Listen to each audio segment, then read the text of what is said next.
তবে নমিনেশন কাউকে এখন পর্যন্ত দেয় নাই। আমার কথা কি ক্লিয়ার হয়েছে ভাই? দেয় নাই। তবে সিমটমে আলাপ আলোচনায় কাছে বৈশা থাকা লোকজনের সাথে আমার মনে হয়, এটা আমার বিশ্বাস, এই রংপুর এক আসনে ধানের শীষ নিয়ে যদি কোনো বিএনপি নেতা কর্মী নির্বাচন করে সেটা রুহুল আমিন। রংপুর এক আসনে ধানের শীষ নিয়ে যদি কেউ নির্বাচন করে বিএনপির নেতা কর্মী সেটা রুহুল। রহমানুর রহিম, আসসালামু আলাইকুম। ভালো আছেন আপনারা? আমার রাজনীতিটা হচ্ছে একটা দীর্ঘমেয়াদী কাজ, একদিনের কাজ না। আজ থেকে 22 বছর আগে এই ভবনটা ভিত্তি দিতে এসেছিলাম এবং সেই ভিত্তির ফলকটা এখনো এখানে আছে।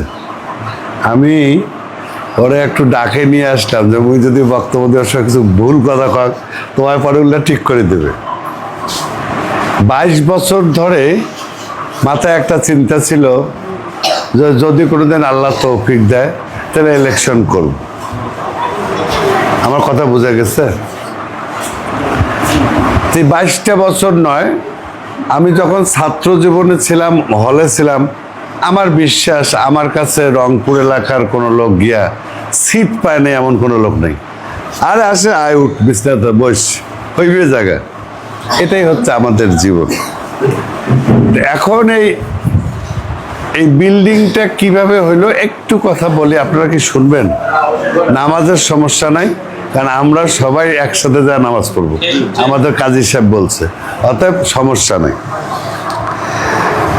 আমার ওয়াইফ হচ্ছে শিক্ষা প্রকৌশলের ইঞ্জিনিয়ার, ঢাকায় বসে। তার বস, আমি গেছি বউয়ের দেখা করবে, তখন তো এতগুলো মাথার চিন্তা ছিল না। তো চাটা খায় ওর স্যারের সাথে পরিচয় করে দিল। তো ওর স্যারে আমাকে আপনি কি করেন? মানে আমি ভবিষ্যতে রাজনীতি করতেছি, এই করি। তো তখন ওই দুইটা এই বিল্ডিংয়ের নাম আমি লিখে দিলাম, একটা হলো সাউথপাড়া দাখিল মাদ্রাসা আর একটা হচ্ছে আমার এলাকার কমন দাখিল মাদ্রাসা। বুঝাইতে পারছি? রাস্তা বিল্ডিং দুইটা পাশ হইল, সিটি আসলো ইউনো অফিসে।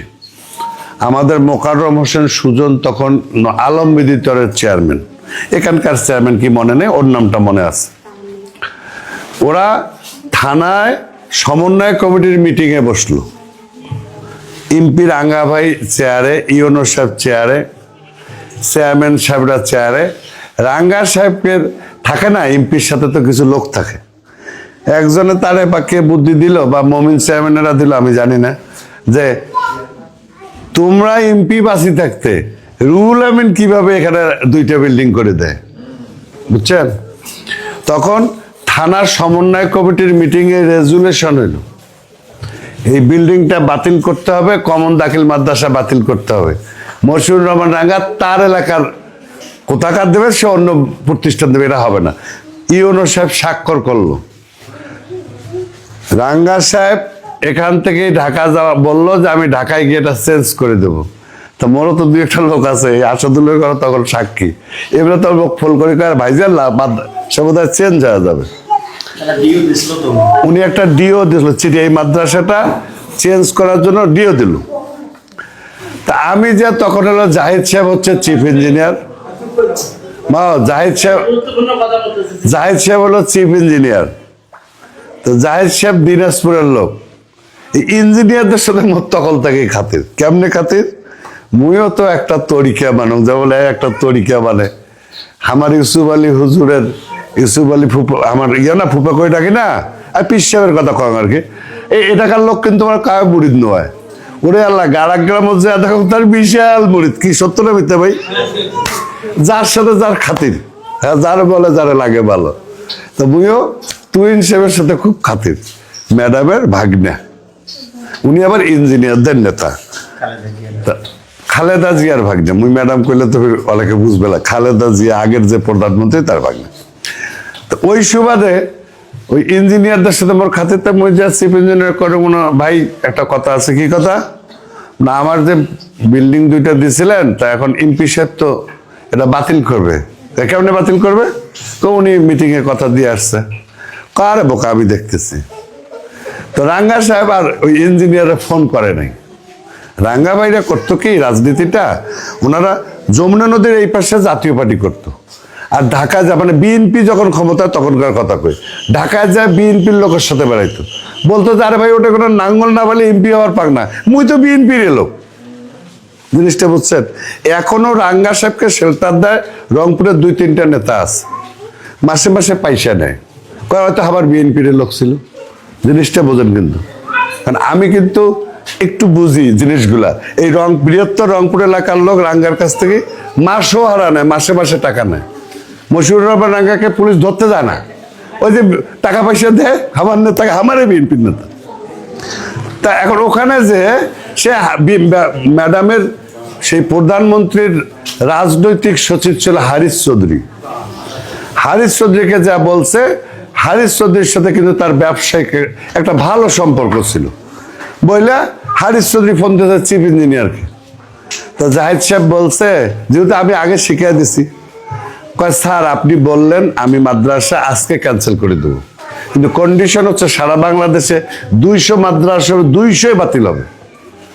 এখন ম্যাডাম যদি আমাকে ধরে, এটার উত্তর কিন্তু আমি দিতে পারবো না, আমি নাম পরিবর্তন করব না।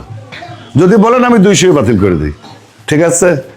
তখন হারিস চৌধুরী বলছে না না না না ম্যাডাম, যদি এটা শুনে যে 200 ওয়ার্ল্ড ব্যাংকের প্রজেক্টের টাকা 200 মাদ্রাসা বাতিল হয়েছে আমার ফোনে, আমার তো চেয়ার থাকবে না। কথাটা বোঝেন না? এই তখন মাদ্রাসাটা হইল। মাদ্রাসার উদ্বোধনের দিনে আমি এখানে এসেছিলাম। আমাদের এই আসাদুল ভাই আমাদের দুই পাশে ছাত্রছাত্রী দেয়া ফুল ছিটা ছিটা আমাকে একটা সম্বর্ধনা দিল বা রিসিভ করলো। আসলাম, এই ফলকটা যেদিন উন্মোচন করি, তো আমার সাথে সেই দিন যে ছেলেটা ছিল ওরও মাথা ঘুরে গেছে। তখন রংপুরের অত বড় নেতা ছিল না, রইস তখন আমার সাথে আসছিল। হ্যাঁ, রইসও আমার সাথে আসলো এখানে। আমরা ওরা আলাদা হিসেবে কিন্তু আমার সাথে ছিল। তো সেই দিনও আমাকে বললো যে রুল ভাই, আপনার যেহেতু সুযোগ আছে আপনি রাজনীতি শুরু করে দেন। বিশ্বাস করেন তখন থেকে আমি একটু একটু কাজ করি। কাজ কিন্তু ভাই এমনি হয় না, কাজ তো সবাই করতে পারবে না, এমনি হয় না। তাহলে আমি কাজটা কিভাবে করি? আমি ঢাকা ইউনিভার্সিটি পড়ছি, একটু রাজনীতি মুখী ছিলাম, অনেকগুলা বন্ধু বান্ধব আছে।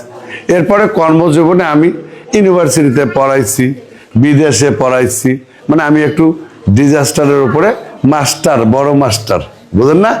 এটাকে আমাদের ভাষায় বলে বিশেষজ্ঞ। মুই বিশেষজ্ঞ কিনা জানো না, তো মাস্টারি করছিল, মানে অনেক জায়গায় একটা লেকচার দিলে কিছু পয়সা দেশে পাচ্ছিল।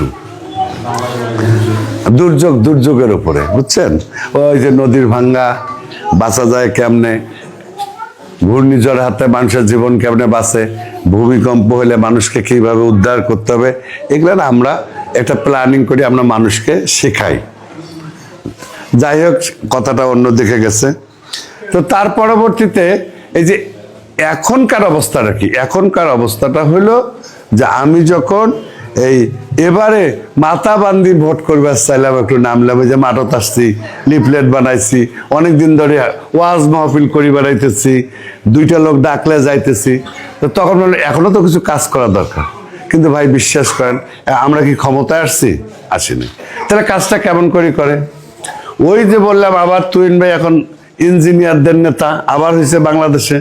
তা সব ইঞ্জিনিয়ার, আমি তুহিন ভাইয়ের অফিসে বসি, সব ইঞ্জিনিয়ারগুলো আসলে আমতন করে হাত কান ধরিয়া, ভাই এই দেখেন না যে ছবি, এই যে এত বড় মিটিং, এই মানুষগুলো এলা দাবি করছে। আমার ওই ভাই বাদশার ভাইটার নাম কি তোমার ভাই?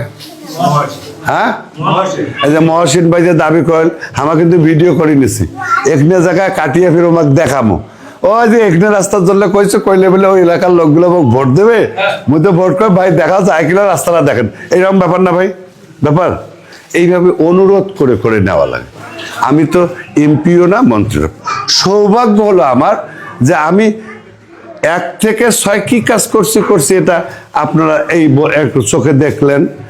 এবারে আমি আসার সময় আর কিছু মানুষের একটু বুদ্ধি শুদ্ধি করে কোনগুলো করলে একটা মোর মানুষ ভালো করবে, সমর্থন বাড়বে, এই জন্য আমি একটু কাজ করেছি। ওই যে সয়রাবাড়িতে একটা মাদ্রাসা আছে না, নাম শুনছেন? সয়রাবাড়ির হাটের নাম শুনছেন? ওই মাদ্রাসাটা সুপার, ওই কিন্তু মোর মামুর ঘরে বাড়ি। তা মুই কোনো মামু তোমার ওটা কেন বিল্ডিং নাই? কো জাদু, মানে ওনার শব্দ কথাই কিন্তু এইভাবে বলে, ওই সাক্ষী এক তো সাক্ষী বলছুন। মামু উল্লেখ কথা না কন বাবা, বিল্ডিং এর জন্য এমপি রোডে গেছিলাম, 3 লাখ টাকা চাই। ফির অরে পিএস আছে মমিন, অকো দিবেন নাকি 50,000 1 লাখ। ফির যদি বিল্ডিং পাইতে দেরি হয়, ফির বাড়িতে না মিষ্টি দড়ি যাও, ভাবিক ফির দিবেন নাকি 1 লাখ। বিশ্বাস করেন, আমি মিথ্যা কথা বলি না। তখন মামু যদি এই বিল্ডিংটা করে দেন তোমার কি খুশি হইবেন? জাদু কি কস পাইবেন করে দিবেন? পাইম, তোমার যেরকম ক্ষমতা তাই সেটাই। আর ক্ষমতা নেই শুধু ওই খাতিরের লোকগুলো তো আছে, তোমাকে দেব কিনে ভাই মোকানা করে দেন। তাহলে একটা মিটিং দেখো, মিটিং ডাকিয়া ওই পাবলিকক দিয়ে মুখ খাওয়ান যে তুমি ভোট করে চান্সে, পাবলিক যদি মুখ দাবি করে মুই বিল্ডিংটার অর্ডার করে দেব। কিন্তু কন্ডিশন হচ্ছে বিল্ডিং এর অর্ডার হওয়ার পর এই নিয়াতে আপনি আমাকে একটা চা খাওয়াইতে পারবেন না। আর আমি ওই রাঙ্গা ভাই যেহেতু পয়সা নিয়ে বিল্ডিং দিচ্ছে, মুই যদি এক না দুকটা দেন মুই চাও খাওয়ার পাবার না। কারণ মুখ তোমার এমনি চা খাওয়ান বাইরের দাওয়াত খান আলাদা, ওই বিল্ডিং এর জন্য মুখ চা খয়ের পাবার না। চাচা বুঝাইতে পারছি আমি জিনিসটা।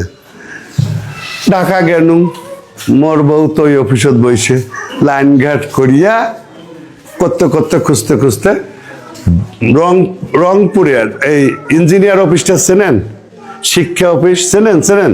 যদি কোনো আসাদুল ওকে সাক্ষী কই, আমার সভাপতি সাহেবরা কই, এবারে বৃহৎ এই রংপুর ডিস্ট্রিক্টে মাত্র 2টা মাদ্রাসার বিল্ডিং এর অর্ডার হয়েছে। আবারও বলছি, রংপুর ডিস্ট্রিক্টে মাত্র 2টা বিল্ডিং এর অর্ডার হয়েছে। একটা বিল্ডিং হয়েছে মিঠাপুকুরে, যেখানে চিফ ইঞ্জিনিয়ার আলতাফ সাহেবের বাড়ি। আজকে কিন্তু উনি চিফ ইঞ্জিনিয়ার নাই, পরশুদিন উনি বাদ গেছে। আমার কথা কিন্তু একটু শোনেন। ওই চিফ ইঞ্জিনিয়ার একটা নিছে, আর একটা ওই সয়রাবাড়ি দাখিল মাদ্রাসা দিছে। আমার কথা কি বলছি, কয়টা হয়েছে? 2টা। তার মধ্যে একটা সয়রাবাড়িতে দিছে, আর একটা ওই মিঠাপুকুরে আলতাফ সাহেব নিয়ে গেছে। আর কোনো মাদ্রাসার এই অর্ডারে কোনো বিল্ডিং এর অর্ডার হয় নাই। তুমি ক্ষমতা দেখাছো না? পাইছো না? ক্ষমতা কি দেখাছো? এখন দ্বিতীয় ধাপে আইসেন। ওইটার সাথে মোক স্কুল করে দিলে, একটা কথা কইলে, সেই স্কুলটা আমার তালুক ভবন বক্সিগঞ্জের যে জুনিয়র হাই স্কুল আছে, আমাদের এই বেঞ্জু যেমন সভাপতি, ওখানকার সভাপতি ছিল বাতেন মামা। আমরা খুব মানতাম তাকে, খুব ভালো মানুষ। দুর্ভাগ্য যে উনি আমাকে অনুরোধ করলো যে ওনার ওয়াইফ ওই প্রতিষ্ঠানটার হেড মাস্টার। তো ওই হেড মাস্টারের, বাবা মোর কথা শোনা যায়? হ্যাঁ ভাই, মোর কথাটা না শোনেন। তো হেডমাস্টার ওই যে এমার সাথে যেমন খাতির, বাতেন মামা ওকে ভাই এই রাত বিরাই তো রাইজত করি বাড়ি থেকে আসো, সারাদিন দেওয়ানিগিরি করি বেড়াং, এলে সংসারের কামও দেখো না। তোর মামিক যে আর থামবার পারছে না, মানে মামিক কি জবাব দেবে? রাজনীতি ঢুকে তো ওর ভুল হয়ে গেল। মোর কথা বোঝা গেছে? এই নামাজ পড়বো, একসাথে পড়বো। কেন তুই যাস নামাজে 2 মিনিট দেরি করে বসলে? তা এখন আমি কথাটাকে আপনি বুঝছেন, লাইনে বুঝছেন, জিনিসটা বুঝতে হবে না? তখন মামা কি করা যায়, মামিক যাতে আর তোমার ঘুরি বেড়াইলে কিছু না কয়, কি করা যায়? কয় তা তো জানো, মানে একটা মামি কোন স্কুলে চাকরি করে, কয় যে তালুক ভবন বক্সিগঞ্জ জুনিয়র হাই স্কুলে হেডমিস্ট্রেস, মানে এই বিল্ডিং করে দেন। ফিজ জুনিয়র হাই স্কুলটাতে একটা 6 তলা বিল্ডিং এর অর্ডার করা আছে। 2 তলা এখন হবে, পরে 4 তলা পরে হবে, ভিত্তি 6 তলা হবে। আমার কথাগুলো একটু বোঝেন, এই কথাগুলো বোঝেন। এটা কিন্তু এই যে মাস 2 আগে অর্ডার করা হয়েছে। 10 ঘন্টার এলা মুই তো রাজনীতি করিম, ভোট করিম, এই প্যাকে যদি 2টা বিল্ডিং এর করম, তো মোর আমার লোক আছে না ওই প্যাকে, ওই যে মোর নেয়া 10 ঘন্টা, তো ওমাকে যদি কিছু লাদেল তো ওটা যা কেমনে দেওয়ানিগিরি করো, ফি তদবির করিয়া 10 ঘন্টা স্কুল অ্যান্ড কলেজের বিল্ডিং করছ। মুই বুঝি পাচ্ছ বাবা। তারপরে এই যে আমার বড়বিল হাই স্কুলটা ছিলেন মন্থনার হাটত, হ্যাঁ, ওটাতে মুই 15 লাখ টাকা দিছু। ঠাকুরাদাও স্কুল অ্যান্ড কলেজও 15 লাখ টাকা দিছু, বিশ্বাস করে। এখন প্রশ্নটা হলো রাস্তাঘাটের কি খবর? আমি এই গঙ্গাচড়া উপজেলার 20টা রাস্তা করার আমি অনুমতি পাইছি। বুঝেছেন জিনিসটা? আমি যেটা যেটা রাস্তা বলবো ওইটা টেন্ডার হবে। তবে প্রশ্ন হইল যে কোনোটা আজ হবে, কোনোটা 1 মাস পরে হবে, কোনোটা 2 মাস পরে হবে। ঠিক আছে ভাই? এখন সিটিতে পাইছো 22টার অর্ডার। এখন কথা হইল তোমরা গুলা মোর সাথে যে এই যে কি নাম কইলেন, আয় ভাই বোন নাম মহসিন ভাই, আসলে না এতক্ষণ দাঁড়াইলে হাত পাও কাঁপে তো মনে থাকে না। মহসিন ভাই শোনেন, দাঁড়ান মহসিন ভাই দাঁড়ান, আমি আপনাকে কথাটা বলি। আমি আপনাদের কি রাস্তার প্রয়োজন, সেই রাস্তার উপরে কোনো মাঠে আপনারা যদি 5,000 লোক নিয়ে একটা মিটিং করে আমাকে বলেন অক্টোবর মাস নভেম্বর মাসের 7 তারিখের মধ্যে রাস্তা পাকার অর্ডার আমি এনে দেব। কিন্তু আপনারা যদি কারণ হচ্ছে যে এই এলাকায় যারা রাজনীতি করেছে তারা ছিল ভরাটিয়া। এই এলাকায় অনেকে অনেক ধরনের রাজনীতি করে, নির্বাচন করে, চেয়ারম্যান হয়, মেম্বার হয়, এমপি হয়। আপনারা বুকে হাত দিয়ে বলেন কোন এই এলাকায় যারা রাজনীতি করে এমপি না হয়ে, চেয়ারম্যান না হয়ে, মেম্বার না হয়ে এই রকম রাস্তা বিল্ডিং কেউ করেছে? ভাই আমার কথা জবাব দিতে হবে, করেছে? আপনাদের বাড়ির পাশেও চেয়ারম্যান আছে, আপনাদের বাড়ির পাশেও মেম্বার আছে, কেউ করতে পেরেছে? তাহলে আমি যদি এতগুলো রাস্তা করে থাকি, এতগুলো বিল্ডিং করে থাকি, এতগুলো উন্নয়নমূলক কার্যক্রম করে থাকি, আপনারা কি জানেন যে এই কাজগুলো করতে কত কষ্ট হয়? আমি এই বড়াইবাড়ি কলেজে জিয়াউর রহমান কলেজ হিসেবে নাম দিয়েছিলাম। আমার এই রাস্তার কাগজ, আমার জমির কাগজ ঠিক হইতে হঠাৎ করে সার্কুলার আসি গেল যে জিয়ার নামে কোনো প্রতিষ্ঠান করলে প্রধানমন্ত্রীর দপ্তরের অনুমতি লাগবে। বুঝছেন না? আমরা খেওটা হারে ফেলাইলো, কাগজটা ঠিক মতো দিতে পারলো না। তারপরেও আমি কিন্তু আমার ছোট্ট ছেলে এখন কানাডাতে আছে, একটু শোনেন ভাই, গরম লাগুক, কথা অনেক। ছোট বেটা যখন মোর হয় 2002 সালে মোর বেটার জন্ম। ওই বেটা হয়েছে, বউয়ের সিজার হয়েছে, হলি ফ্যামিলি হাসপাতালে তাকে বেডে দিছে। মুই মনে করছো এটা তো কাম শেষ, হয়তো প্যাথিডিন দেওয়া, অত ব্যথা তো আর নাই, ব্যথা তো মানে হয়তো ঘুমত আছে। এই সাথে প্রধানমন্ত্রীর দপ্তর গেছেন বড়াইবাড়ি কলেজের তদবির করবার। ওই মোর বেটার মিষ্টিও সবাই এগুলা কম, ওই সাথে কলেজটার কথা কম। বিশ্বাস করেন, হঠাৎ করে দেখি যে ওখানে ফোন আসছে, আমি ফোন ধরি না, 4-5 বার ফোন দিচ্ছে। পরে ধর কে, হ্যালো, দেখে আমার ওয়াইফ কাঁদতেছে। কি ব্যাপার? তুমি যদি 5-10 মিনিটের মধ্যে না আসো, প্রচন্ড ব্যথা, আমি কিন্তু তাহলে বিষ খাবো। বিশ্বাস করেন, কারণ আমি ওই মুহূর্তটাকে ব্যবহার করার জন্য প্রধানমন্ত্রীর দপ্তরে মিষ্টি খাওয়ানোর জন্য গিয়েছিলাম, যে মিষ্টি খাওয়াবো, নিজের ছেলের সংবাদটাও দেবো, কলেজটার সিডিটাও দেবো। জিনিসটা বোঝেন? আমি দৌড় দিয়ে আসি, দেখি সে তারপরের ঘটনা। কারণ ওর প্যাথিডিন ইয়েটা ওর কেটে যাওয়ার পরে যখন ওর একটু হয়েছে তখন সে প্রচন্ড ব্যথা হচ্ছে, সাথে কেউ নেই। এলাকার উন্নয়নের কাজ কিন্তু ভাই এইভাবেই করতে হয়। বিশ্বাস করেন, কষ্ট হয়। মানুষের সাথে সম্পর্ক করা, একটা কাজ নেওয়া সত্যি কষ্টের কাজ। আপনি ধরেন না, ঢাকা বাদ দেন না, সিটি বাদ দেন, আরে এই ইউনো সাহেবের কাছে 300 টন টিয়ার আছে, 300 টন মাল আছে, 1 টন মাল জান না। এই বাড়ির গঙ্গা চড়াতো এই সভাপতি সেক্রেটারিও তো আছে, মুইও তো এটা আছো, মুইও তদবির করে আনবে পার না কেন? ওই ইউনো সাহেবেলা কইবে ওই যে 9টা মেম্বার আছে, এনসিপি আছে, জামাত আছে, বিএনপি আছে, এমাগুলা ভাগ করে দেওয়া লাগে। আপনার কোর্ট থেকে যাই কবে না, কবে কি কবে না? তা তোমরা যদি একটা 300টা আসনের 300 টন থাকি এই বাড়ির বইয়ের লোক 1 টন আনবেন না পান, তাহলে রংপুর জেলার 2টা বিল্ডিং হবে, একটা মুই পালুম।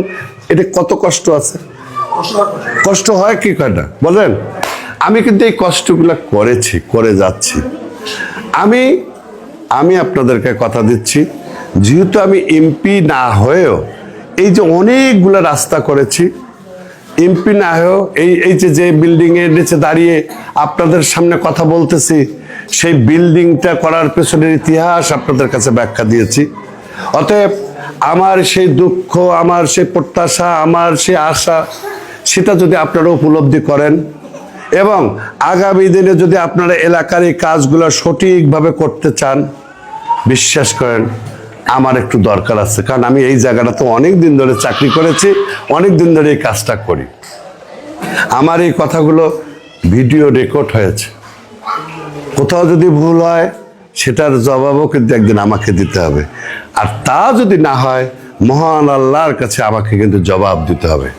জীবনের এই পর্যায়ে এসে নিজের লেখাপড়া, নিজের চাকরি সব শেষ করে এসে যখন আমি আমার এলাকার কাজে ফিরে এসেছি, আমি ফিরে এসেছি এলাকার মানুষগুলোর জন্য কাজ করার জন্য।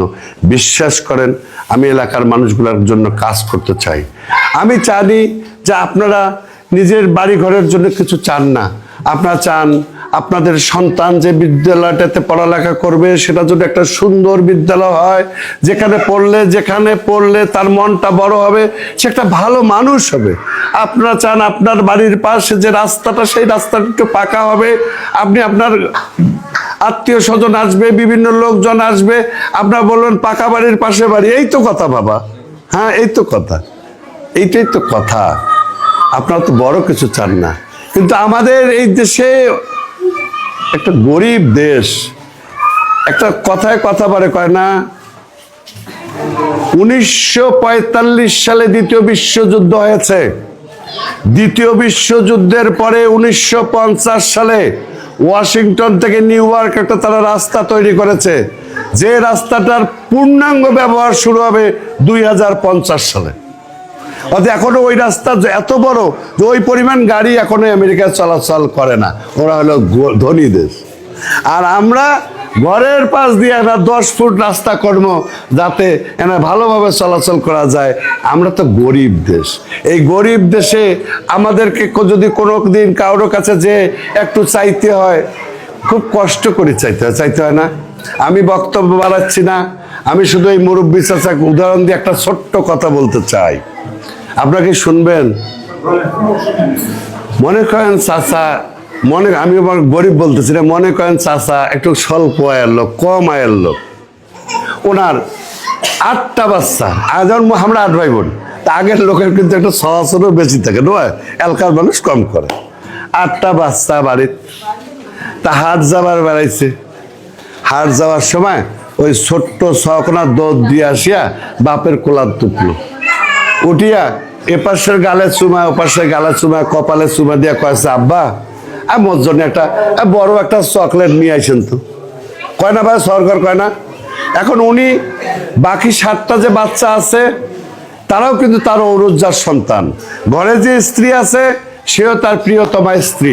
ওনার কিন্তু উচিত যে 10টা চকলেট নিয়ে আসবে, ওমরা 2 জন স্বামী স্ত্রী, আর 8টা বাচ্চা বসিয়ে একসাথে বসে মিষ্টি ভাগ করে খাইবে নাকি।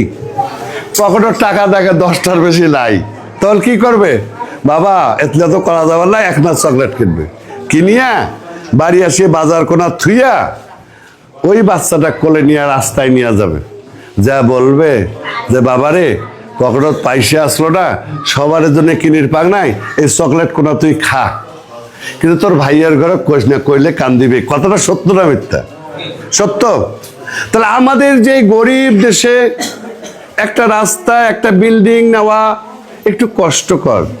ওইভাবে যেতে হয় যেভাবে কোলের বাচ্চাটা কোলে ওঠে, 2 গালে চুমো দিয়ে আব্বা আব্বা ডাক দিয়ে আবদার করে, তখনই না একটা চকলেট আসে বিশেষভাবে। কি আসে না? কি আমার কথা কি বোঝা গেছে? বোঝা গেছে। আমি মনে করি এইটুক ডাক দেওয়ার, এইটুক কোলে উঠার, এইটুক হাত ধরার, এইটুক জড়ায় ধরার সম্পর্ক, অবস্থান আমার আছে। অতএব আমি সবাইকে চকলেট না দিলেও আমি আলাদাভাবে গোপনীয় হলো 2টা চকলেট, 2টা কাজ আপনাদের জন্য আমি করতে পারবো ইনশাল্লাহ। আপনারা বিশ্বাস করেন? আর বিএনপি থেকে কে নমিনেশন পাবে, কে ইলেকশন করবে সেটি বড় কথা নয়, দল যাকে মনোনয়ন দেবে সেটাই বড় কথা।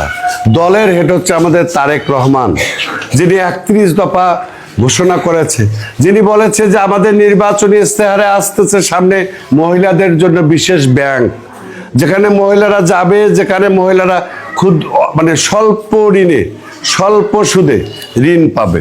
অর্থাৎ মহিলাদের জন্য একটা বড় চিন্তা ভাবনা উনি করতেছেন। উনি রাষ্ট্রটা কিভাবে পরিচালনা করবে সেটার জন্য উনি কি করছে জানেন? রাষ্ট্রটা কিভাবে পরিচালনা করবে এটার জন্য 31টা দফা লিখিতভাবে দিয়েছেন, যেটা আপনাদের কাছে আমরা এই লিফলেটে তুলে ধরেছি। উনি উনি উনি এই দেশ পরিচালনার জন্য আগামী দিনে আমাদের দেশটাকে সুন্দরভাবে পরিচালনা করার জন্য উনি অনেক চিন্তা ভাবনা করতেছেন। অতএব তারেক রহমান আমাদের বিএনপির ভারপ্রাপ্ত চেয়ারম্যান কাকে নমিনেশন দেবে এটা আমি জানি না, তবে নমিনেশন কাউকে এখন পর্যন্ত দেয় নাই।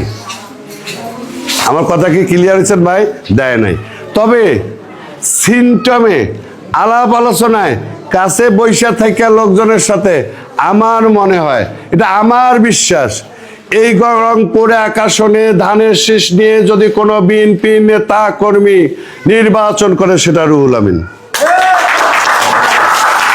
রংপুর এক আসনে ধানের শীষ নিয়ে যদি কেউ নির্বাচন করে বিএনপির নেতা কর্মী সেটা রুহুল আমিন। আর যদি যদি এইরকম হয়, অনেক পার্টির সাথে রাষ্ট্র পরিচালনার জন্য অনেক কিছু হিসাব করতে হয়, যে অন্য পার্টিকে দিয়া জোট করা লাগে, বা জামাতকে দিতে পারে বা এনসিপিকে দিতে পারে, এটা কিন্তু বলছি যদি, তাহলে তো ভাই বই পাবার না। মোর কথা বোঝা গেছে? মোর এই ছোট্ট বক্তব্যে যদি কারো মনে আঘাত লাগে বই মাফ চান। মহসিন ভাই কিন্তু আমার বক্তব্যের পরে এখানে ঘোষণা করতে হবে, বিশাল একটা মিটিং হবে, আমি ঘোষণা করব, সময় হলো 10 দিন, 30 তারিখের মধ্যে এটা করতে হবে। যদি উনি করে তাহলে আমি বলবো নভেম্বর মাসের মধ্যে টেন্ডার হবে, যদি না করে আমি করব না। শেষ। আল্লাহ হাফেজ, ভালো থাকেন।